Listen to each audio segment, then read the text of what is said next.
నిన్నటి నుంచి మన చంద్రబాబు గారు నిన్న సాయంకాలం మన ఎమ్మెల్యేలు కలిసిన ప్రోగ్రాంలో కొన్ని వాస్తవాలు నిజాలు జరిగినట్టు సిబిఎన్ గారు నిన్న మీటింగ్లో ఓపెన్గా అందరూ తెలుగుదేశం ఎమ్మెల్యేలు అందరూ సాక్షాత్తు కూర్చున్నప్పుడు కొన్ని తిరుమల తిరుపతి దేవస్థానం టీటీడీలో జరిగిన అక్రమం అన్నిటికైనా పెద్ద తప్పు సాక్షాత్తు వెంకటేశ్వర స్వామిని అన్ని విధాలుగా భ్రష్టు పట్టించిన గాడిదల గురించి చంద్రబాబు నాయుడు గారు నిన్న బయట పెట్టడం జరిగింది. మనకు తెలుసు వైసీపీ ప్రభుత్వం ఉన్నప్పటి నుంచి లడ్లు వాసన వస్తున్నాయి, లడ్లు తింటుంటే కంపు వాసన వస్తుంది అని ఎన్నోసార్లు మనకి కంప్లైంట్లు వచ్చినాయి. చాలా మంది విమర్శించారు.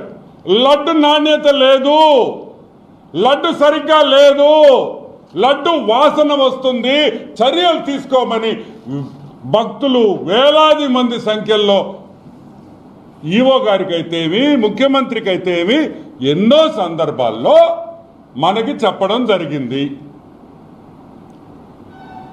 ఫోన్ ఇన్ విత్ డివో అని ఒక ప్రోగ్రాం పెట్టినప్పుడు కూడా ఎన్నోసార్లు లడ్డు నాణ్యత లేదు, ఏదో తప్పు ఉంది, ఇక్కడ ఏదో తప్పు జరుగుతుంది అనే వాస్తవం చాలా మంది భక్తులు ఫోన్లు చేసి కూడా చెప్పారు. ఈరోజు చాలా వాస్తవాలు మీ ముందరికి బయటకు తీసుకొని వస్తున్నా. ఎన్డిఆర్ఐ రిటైర్డ్ ప్రిన్సిపల్ సెక్రటరీతో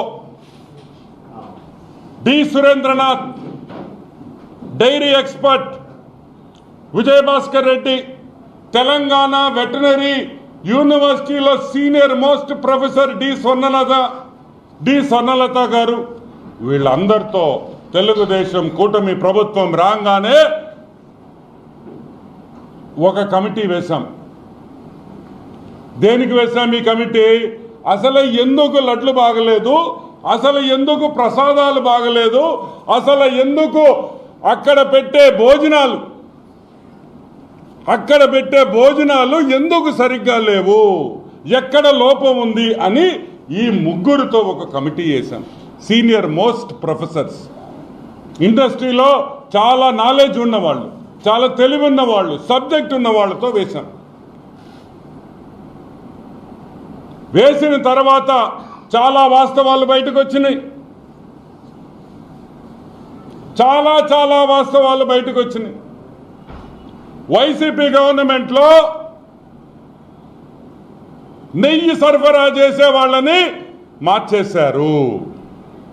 ఎవరు నెయ్యి సరఫరా చేస్తున్నది ఎక్కువ? Nandini dairy, Karnataka milk federation, government of కర్ణాటకకు సంబంధించిన కర్ణాటక గవర్నమెంట్ సంబంధించిన మిల్క్ ఫెడరేషన్ నందిని బ్రాండ్తో నందినికి తిరుమలకు సరఫరా చేస్తున్నారు. మార్చారు. ఎందుకు మార్చాల్సి వచ్చింది? ఎందుకంటే నందిని వాళ్ళు, కర్ణాటక మిల్క్ ఫెడరేషన్ వాళ్ళు డబ్బులు ఇవ్వరు కాబట్టి, లంచాలు ఇవ్వరు కాబట్టి వాళ్ళని తీసి తక్కువ రేటుకి వాళ్ళకి రాలేరు, వాళ్ళు చేయలేరు, వాళ్ళకు వర్కౌట్ కాదు అని చెప్పి వాళ్ళని తరివేయడం జరిగింది. ఈ విషయం కర్ణాటక అసెంబ్లీలో కూడా చర్చ జరిగిన విషయం మీకు అందరికీ గుర్తు చేస్తున్నా. కర్ణాటక అసెంబ్లీలో కూడా చర్చ జరిగింది. ఎందుకు మేము పంపించేకి మేము తక్కువ రేటుకి లాభాలు లేకపోయినా మేము పంపిస్తుంటే కూడా తీసుకోవటం లేదు అని అసెంబ్లీలో, కర్ణాటక అసెంబ్లీలో దీని మీద చర్చ జరిగిందని కూడా మీకు మనవి చేస్తా ఉన్నా. ఈరోజు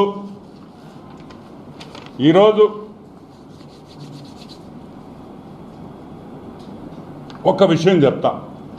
ఏమయ్యా, మామూలుగా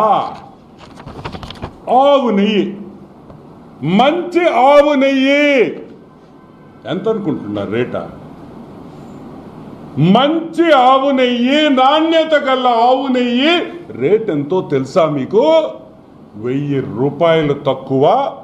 ఎక్కడ కూడా నాణ్యతమైన నెయ్యి దొరకదు 1000 రూపాయలు తక్కువ. అంటే 1 కేజీ నెయ్యి, మంచి నెయ్యి ఏమి కలపకుండా మంచి కేజీ నెయ్యి కావాలంటే 1000 రూపాయలు పై మాట.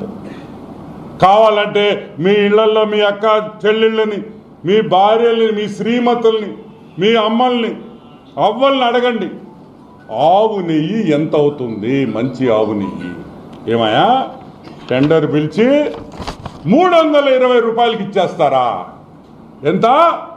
320 రూపాయలుకి నలుగురికి ఇచ్చారు కాంట్రాక్టు. ఎవరు? The great YCP government, the great Dharmareddy, the useless fellow Subbareddy, the worst fellow Karunakar Reddy.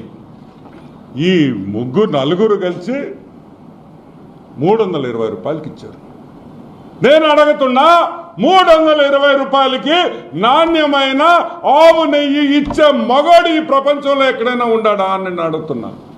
Is there a single person who can supply? 15,000 కేజీలు రోజుకి అంటే ఎంత నష్టం వస్తుంది? మీరు లంచాల కోసం, మీరు లంచాలు కావాలని మీరు మార్చారు కాబట్టే అక్కడ సప్లయర్లు తప్పు చేశారు. నాణ్యమైన నెయ్యి కాదు. అది కూడా నేను ఇప్పుడు నిరూపిస్తానని కూడా మీకు మనవి చేస్తా ఉన్నా. ఒక ల్యాబ్ సర్టిఫికేషన్ లేదు. ఏమయ్యా ఇంత డబ్బులున్నాయా? తిరుమల తిరుపతి దేవస్థానానికి 75 లక్షలు పెట్టి ఒక ల్యాబ్ పెట్టుకోలేని పరిస్థితుల్లో ఉన్నారా? అంటే ల్యాబ్ పెట్టుకుంటే మీ భోగత్వం బయటకు వస్తుందని భయమా? 75 లక్షలతో మంచి వచ్చే నెయ్యి, వచ్చే పాలు ఎక్కడుంది? ఏం మంచి పాల? ఎవరికి వాడుతున్నారో గోవిందుడికి వాడుతున్నాడు. గోవిందా అంటే ఆ గోవిందుని మోసం చేస్తారా? ఆ గోవిందుడిని మోసం చేస్తారా అని నేను అడుగుతున్నా. మమ్మల్ని చేయండి, మమ్మల్ని లూటీ చేయండి, మమ్మల్ని జైల్లో పెట్టండి, మమ్మల్ని కొట్టండి, లాఠీలతో కొట్టండి, పర్వాలే. ఆ వెంకటేశ్వర స్వామి, ఆ కలియుగ దైవం ఏమి చేశాడయా మిమ్మల్ని అని అడుగుతున్నా. ఈ రాష్ట్రాన్ని కాపాడిన దానికి ఆయన మోసం చేశారా? ఈ రాష్ట్రాన్ని బాగుండాలనుకున్న ఆ వెంకటేశ్వర స్వామిని నాశనం చేయాలనుకున్నారా? ఈ భారతదేశం బాగుండాలని ఆ కలియుగ దైవుడు మనం కోరుకోవాల్సింది పోయి ఆయన పంచే లాగుతారా అని నేను అడుగుతున్నా. ఇది న్యాయమా? ఆ గోవిందుడిని మోసం చేయొచ్చా? హిందూ మనోభావాలు నాశనం చేయొచ్చా? అసలు మీరు మనుషులేనా గాడిదిలా అని అడుగుతున్నా. ఎదవల్లారా.